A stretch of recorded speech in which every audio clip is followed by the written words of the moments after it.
amadolari arenga 100 mu munsi umwe. Izo website ujye uhita uzikatira.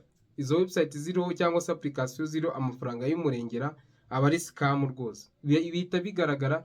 Ngewe sinshobora no kureba video y'umuntu yanditseho ati kuranga amafaranga ngamaze iminsi 2 nakire message imbwira iti shami bandiye amafaranga 40,000. Barambwiye bati ni nyabohereze ariko kuyabikuza biri kwanga. Iyo na application bamubeshye, arayifungura yinjiramo abona ko agomba gushora ayo mafaranga 40,000 kuyabikuza biramunanira. Ese nawe icyo kibazo ukigira, ujye ugira ikibazo cy'uko wenda ushobora kuzabeshywa ukinjira ku mbuga zitemewe bakaba bagusaba amafaranga yo gushora uzi ngo ugiye gukora amafaranga bikanga. Iyi video rero ni igisubizo kuko ngiye kubereka imbuga zidakora ziriya bagenda bababeshya bati ahangaha ngo urinjira ngo ugashora, izi ngizi zo ngo zikora gutya. Ngiye no kubereka application zimwe na zimwe bagenda babeshya. Mbega ngiye muri make ngiye kubasobanura uburyo ibyo bintu bikoramo n'ubutaha batazakubeshya. Hari ibintu byinshi mugenda mubona ugasanga ngo urakorera amadolari 100 mu isaha imwe. Ibyo bintu ntago bibaho. Amadolari 100 ni amafaranga 100,000 y'amanyarwanda arenga. Ayo mafaranga nta kuntu yakora mu isaha imwe. Ibyo byose rero tugiye kubirebera hamwe, turebe imbuga bagenda babaka amafaranga, turebe n'izindi mbuga zose zitizewe kandi mbona zagiye zikundwa zimenyekana cyane. Ibyo byose turabirebera hamwe kugira ngo utazigera uta umwanya wawe ubitaho umwanya, rimwe na rimwe ugasanga ubitawe n'amafaranga yawe. Ibyo byose rero tugiye kubirebera hamwe kugira ngo nawe utazigera ugwa muri uwo mutego. Icyo usabwa ni ukurikira video ukayirangiza kugira ngo uze gusobanukirwa ingingo ku ngingo. Website ya mbere rero uzinda kwinjiraho ni website bazagusaba amafaranga 5,000. Iyo website bakubwira bati ayo mafaranga nayo gutangiza nayo ku activatinga account. Iyo website uzahita ugira gutya. Iyo website ntago ziba zikora.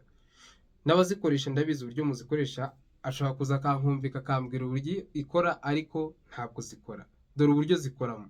Ayo mafaranga urayactivatinga baba bari kukubeshya bati uzajya ureba video, izi video uzajya uzaya kuri TikTok winjiza aya mafaranga, uzajya ureba izingizi kuri YouTube winjiza aya mafaranga, ariko ikimara kwinjiramo ibyo bintu ntabwo bikora. Ndabibabwiye rwose nk'umuntu wabigerageje, ibyo bintu ntabwo bikora. Bisaba kuri faringa abandi bantu kabinjizamo nabo bagashora ayo mafaranga kugira ngo ubungukireho. Abo bantu winjijemo umuntu umwe umwuko amafaranga 2,000. Ibyo bintu rero murumva bisaba gushyiramo abandi bantu kugira ngo wunguke ayo washyizemo, ntago ari byiza rwose. Ubwo byasaba gushyiramo abandi bagashora nabo, ubwo nabo kujya bagaruza yabo bagashyiramo n'abandi. Ibyo bintu rero ntago ari byo rwose, mujye mubireka. Website ubwo ya mbere ni website izajya igusaba gushora amafaranga yawe 5,000. Iyo website ntabwo ikora, muzikatire rwose. Iyo ngiyo umuntu uzumva ari kuyikubwira uzahita ukatira rwose, ndabikubwiye. Ubwo nubikora narabikubwiye uzamenye nyine kare uzigorerwe. Ubwo nawe uri kubikoresha nyine umenye ko kwinjiza abantu babandi ukamwinjiza umubeshya uti uzajya ureba ngo izi video ngo nguka aya ngaya. Ibyo bintu rwose ntago ari byiza, mubireke pe. Website ya kabiri rero, ingingo ya kabiri ni application bababeshya bakubwira bati iyi application uzajya ukoramo amadolari arenga 1,000 mu cyumweru kimwe cyangwa se mu minsi 2 cyangwa se mu munsi, cyangwa se ugasaba bavuze bati uzakoramo amadolari arenga 100 mu munsi umwe. Izo website ujye uhita uzikatira. Izo website ziriho cyangwa se application ziriho amafaranga y'umurengera aba ari scam rwose. Bihita bigaragara. Ngewe sinshobora no kureba video y'umuntu yanditseho ati kuranga amafaranga amadolari 28. Ayo ni amafaranga 29,000 cyangwa se 30 birenga ngo ku munsi. Izo website ntizibaho. Nta website nimwe ishobora kukwinjiza amafaranga arenze amadolari 2 ku munsi. Nizikorera hanze muri Amerika cyangwa se mu bindi bihugu nka Canada, United States, United Kingdom, biriya bihugu byose byateye imbere, nta website nimwe ishobora kurenza amadolari 2. Yego 2 ashobora kurenga akajya nko kuri 5 bitewe na task wakoze ku munsi, ariko website zikora muri Afrika ni nkeya ushobora gukuramo amafaranga arenza amadolari 2. Nubona rero umuntu ari kugukorera scam akakubwira ati website izajya kwinjiza ngo amadolari 70 ku munsi, iyo website ujye umuhakanira umubwire ko ibyo bintu atari byo, ntabwo zikora pe.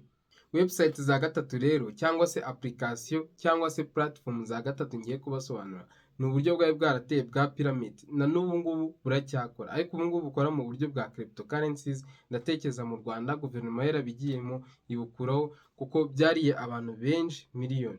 Wumvaga ukumva umuntu ngo urashora ibihumbi 200 cyangwa se ibihumbi 25 cyangwa se ukumva urashora ibihumbi 10 mu minsi ingahe, bakagenda bakungukira.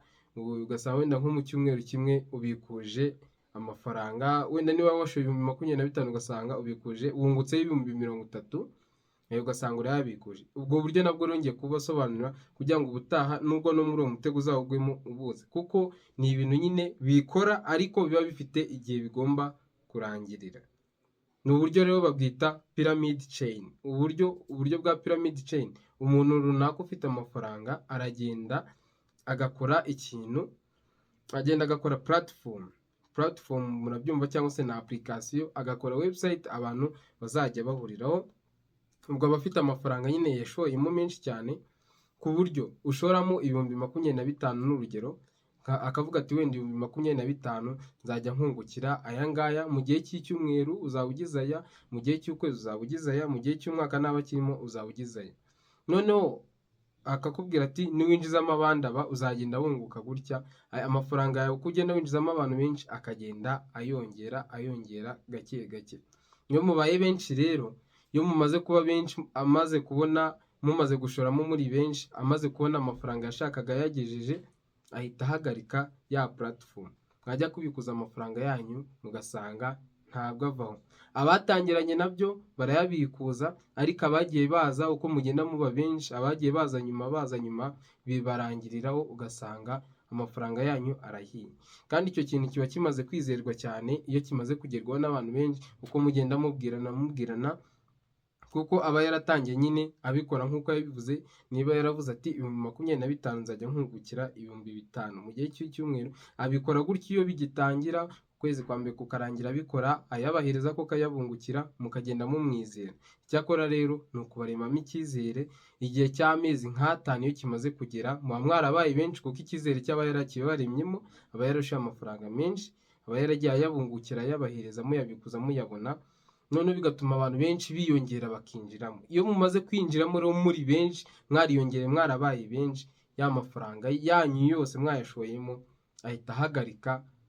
Ubwo business kabirarangiye, amafaranga yanyu yose mwebwe bashyashya akaba arayariye, babandi batangiranye nawe akaba aribo baryaho makeya. Ubwo izo business zikora nka pyramid chain murazisobanukiwe. Impamvu babyise pyramid, bitangira ari duke ari abantu bakeya, bagenda biyongera, uko bagenda biyongera bungukira. Iyo mumaze kuba benshi rero, mwazanye amafaranga menshi, ahita ahagarika ya business, bikarangira abariye nyine, cyangwa se abariye amafaranga yanyu, agahita ahagarika business. Izo nizo rero business eshatu nagira ngo mwitondere muri no minsi ziriho. Abantu babascaminga baza bakubeshya. Ikintu cyose kigusaba gushora ujye ukitondera my friend, ujye ukitondera. Ubanza searching AI zaraje, ukitondere rwose, ukore research ihagije mbere yuko ushora amafaranga yawe. Bitabaye ibyo byarutwa ukabyihorera, aho kugira ngo ushore amafaranga yawe ashye ahire ubusa, agende atwarwe n'ibisabo. Make sure ko wakoze subscribe, like na comment kugira ngo tujye tubasha kubagezaho video nziza, kandi video zose isohotse ujye ubasha kuyibona. Murakoze cyane.